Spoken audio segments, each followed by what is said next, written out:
Chapter 5 Morley Minto reform. ये 1909 में आया था। मार्ले मिंटो रिफॉर्म कब आया था आपका? 1909 में।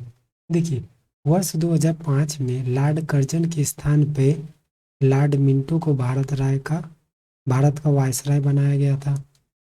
ठीक है, भारत का वायसराय बनाया गया था 1905 में मिंटो को। और जॉन मार्ले को भारत का सचिव बनाया गया था 1905 में बंगाल विभाजन के बाद। ठीक है, इनके द्वारा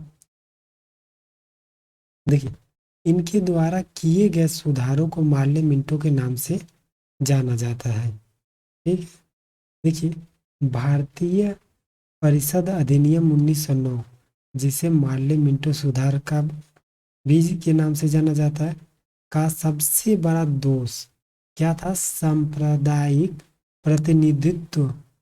ये था आपका, मतलब सांप्रदायिक प्रतिनिधित्व प्रणाली के तहत मुसलमानों के लिए पृथक निर्वाचन मंडल की व्यवस्था करना था।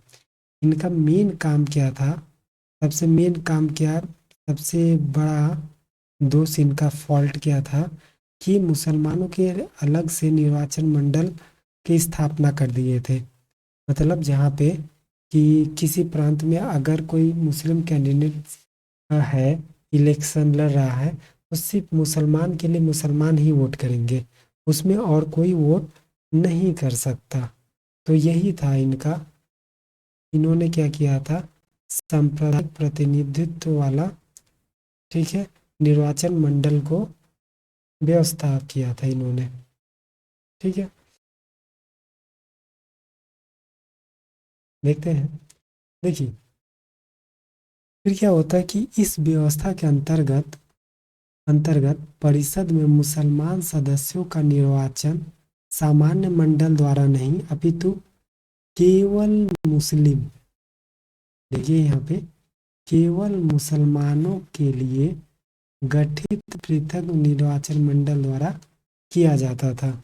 ठीक है, देखिए इसमें एक लाइन है, गांधी जी ने कहा था मार्ले मिंटो सुधार, ठीक है, हमारा सर्वनाश कर दिया। ठीक है, ये गांधी जी ने बोला था उस समय। देखिए, 1906 में आगा खान ने शिमला जाकर लॉर्ड मिंटो से सांप्रदायिक निर्वाचन की मांग की थी। मतलब 1906, जब 1905 में बंगाल का विभाजन हुआ था, और 1906 में आगा खान ने क्या किया था?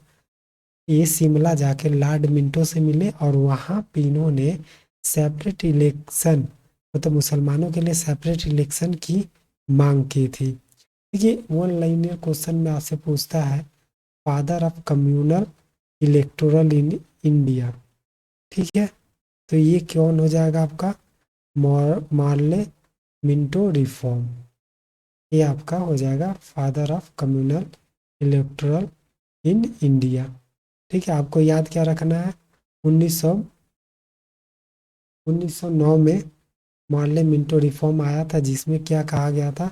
मुसलमानों के लिए अलग से एक निर्वाचन बनाया गया था कि मुसलमान के लिए सिर्फ मुसलमान वोट करेंगे।